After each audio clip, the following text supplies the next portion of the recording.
មាសមកហើយបងប្អូនទាំងគ្នាអត់ដឹងថាទៅដល់ណាទេមាញ់ចុះដល់តម្លៃទាបបំផុតនៃរសៀលនេះបងប្អូនទាំងគ្នាគឺ$4,938នៅក្នុងមួយដំឡឹងឬក៏$4,099នៅក្នុងមួយអោនគិតត្រឹមរសៀលម៉ោង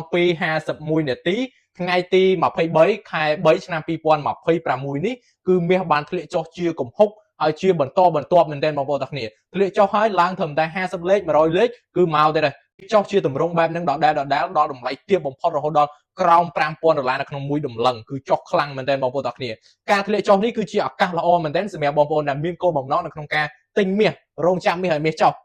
ឡូវនេះមាសបានចុះឲ្យបងប្អូនទាំងគ្នាអញ្ចឹងសម្រាប់បងប្អូនដែលមិនទាន់មានគណនីទិញលក់ហាងឆេងមាសអាចធ្វើការបើកគណនីតាមរយៈខ្ញុំបានដើម្បីមានឱកាសទិញមាសដែលមាសនៅកំពុងតែតម្លៃល្អខ្លាំងកុំភ្លេចរងចាំមើលទាំងអស់គ្នាទៀតថាតើតម្លៃមាសនឹងបន្តធ្លាក់ចុះដល់ណាអាចតាមដាននៅក្នុង Channel Telegram និង Follow Page Facebook ផ្លូវការរបស់ខ្ញុំបានដើម្បីទទួលបានការអាប់ដេតថ្មីៗបំផុតផងដែរ